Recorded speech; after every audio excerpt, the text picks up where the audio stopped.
Good morning to all of you. Class 6, subject Social Science, topic Vital Villages, Thriving Towns, खुशहाल गांव और समृद्ध शहर. डियर स्टूडेंट्स, इसमें आज फर्स्ट पॉइंट जो आप पढ़ोगे वो है Prabhakar at the blacksmith show.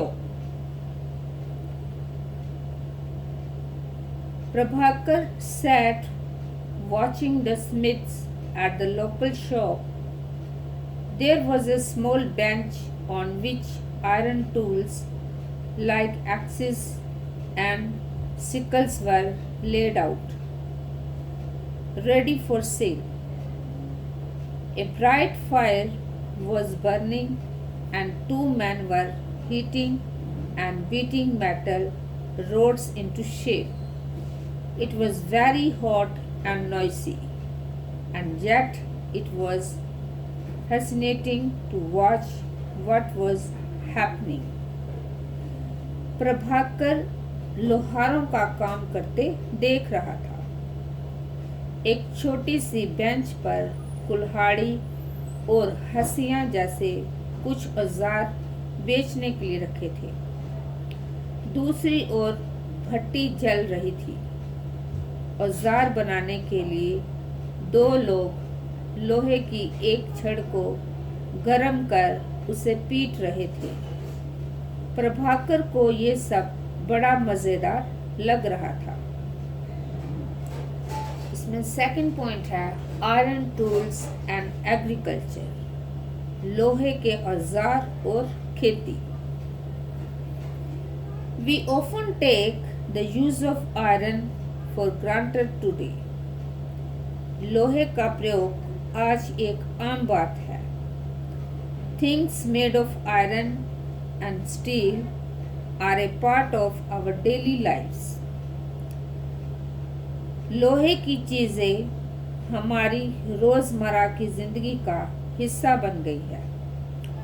The use of iron began in the subcontinent around 3000 years ago. इस उपमहाद्वीप में लोहे का प्रयोग लगभग 3000 साल पहले शुरू हुआ. Some of the largest collection of iron tools and weapons were found in the megalithic burials about which you read in chapter 4. महापाषाण कब्रों में लोहे के औजार और हथियार बड़ी संख्या में मिले हैं.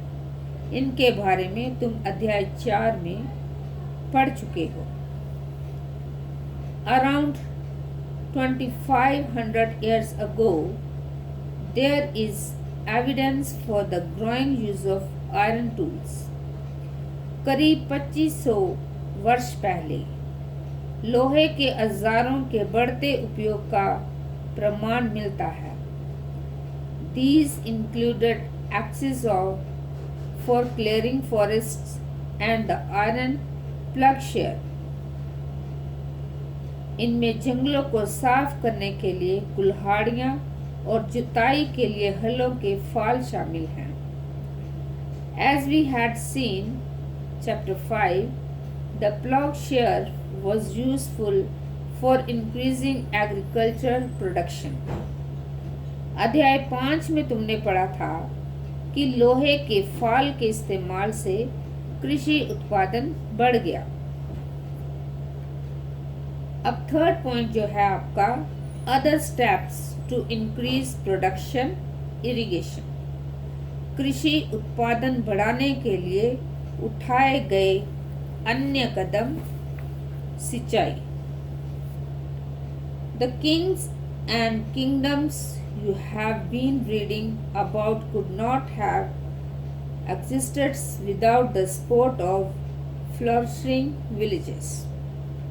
समृद्ध गांव के बिना राजाओं तथा उनके राज्यों को बने रहना मुश्किल था.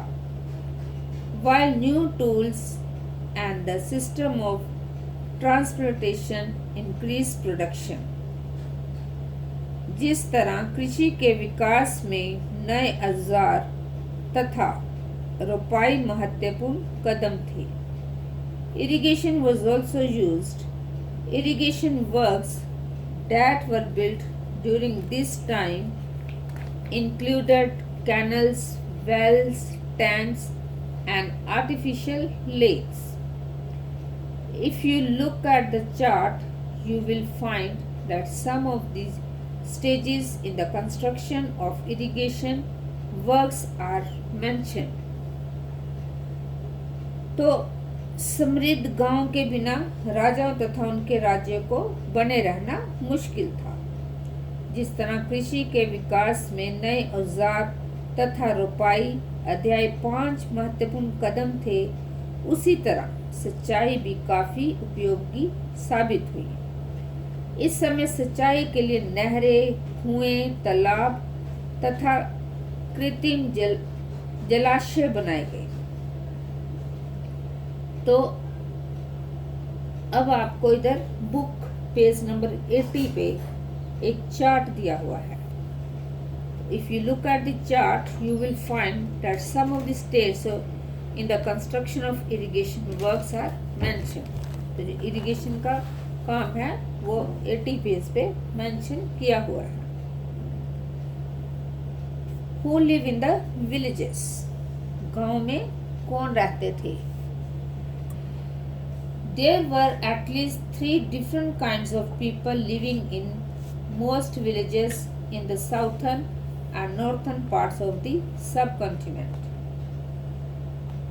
इस उपमहाद्वीप के दक्षिण तथा उत्तरी हिस्सों के अधिकांश गांव में कम से कम 3 तरह के लोग रहते थे। In the Tamil region, large landowners were known as villalar. Ordinary plugmen were known as uzhavar, and landless laborers, including slaves, were known as caduceus and adimai. तो आप देखोगे कि तमिल क्षेत्र में बड़े भूस्वामियों को वेला, साधारणा, हलवाहों का उनवार और भूमिहीन मजदूर तथा दास कैडिसियार और अधिमय कहलाते थे। तो डियर स्टूडेंट्स, अभी आपको ब्लैक बोर्ड पर मैंने होमवर्क दिया हुआ है। तो होमवर्क है question number 1, Where were some of the largest collection of iron tools found? तो आयरन टूल्स कहाँ पे मिलते थे? These were found in the megalithic burials. तो ये कहाँ पे मिलते हैं? megalithic burials में। इसको कॉपी पे लिखना और याद करना। Thank you and have a nice day.